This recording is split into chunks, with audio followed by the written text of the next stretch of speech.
সচিবালয়ে ঘুষ লেনদেনকে ঘিরে দুর্নীতিবাজ আমলা ও ফ্যাসিস্ট আওয়ামী লীগের দোসরদের উদ্দেশ্য করে কড়া হুঁশিয়ারি দিয়েছেন বৈষম্য বিরোধী ছাত্র আন্দোলনের কেন্দ্রীয় সমন্বয়করা।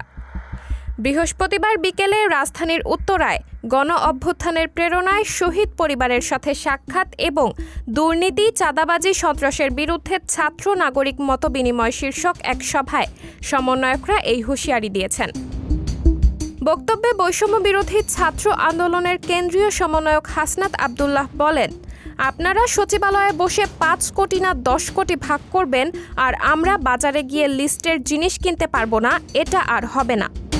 তিনি বলেন, ছাত্র জনতা ৫ তারিখ শেখ হাসিনাকে যেভাবে মসনদ থেকে নামিয়েছে, আপনাদের সচিবালয় ঢাকা বিশ্ববিদ্যালয় থেকে মাত্র ৪ মিনিটের হাঁটার দূরত্ব। আপনারা যারা সচিবালয়ে বসে নীতি নির্ধারণ করছেন, আপনারা সচেতন হন।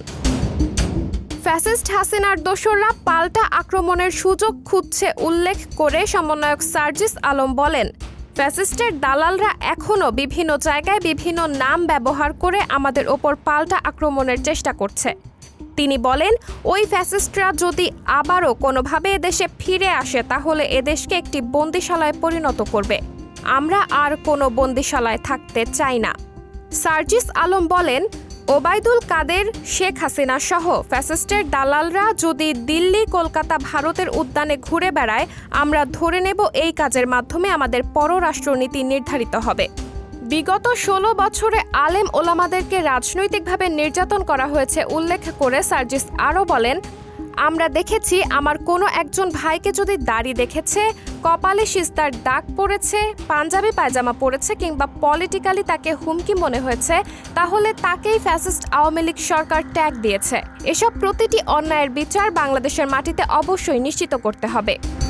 ছাত্র আন্দোলনে উত্তরাকে অন্যতম যুদ্ধক্ষেত্র অভিহিত করে উত্তরার আন্দোলনকারীদের বীর হিসেবে আখ্যা দেন সমন্বয়ক সার্জিস আলম। মতবিনিময় সভায় উপস্থিত অপর সমন্বয়ক আব্দুল হান্নান বলেন, প্রশাসনের প্রতিটি জায়গায় ফ্যাসিবাদের দোসররা বসে আছে। আমার ভাইয়েরা রক্ত দিয়েছে, সেই রক্তের ওপর ভর করে ঘুষ বাণিজ্য চলছে।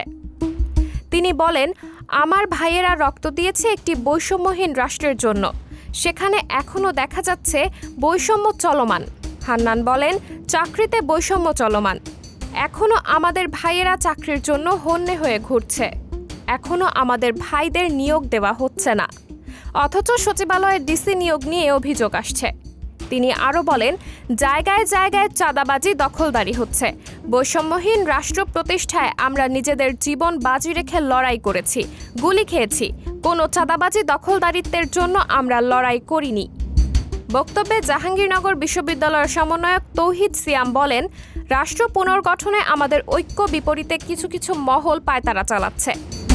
কেউ কেউ বলছে আওয়ামী লীগের নাকি রাজনীতি করার অধিকার দিতে হবে। এ সময় তিনি আওয়ামী লীগের দোসরদের হুঁশিয়ারি দিয়ে বলেন, আওয়ামী লীগের বিগত ১৬ বছরের দুর্নীতি, গুম, হত্যা, দুঃশাসনের বিচার না হওয়া পর্যন্ত এই দেশে আওয়ামী লীগের রাজনীতি করার কোনো অধিকার নেই।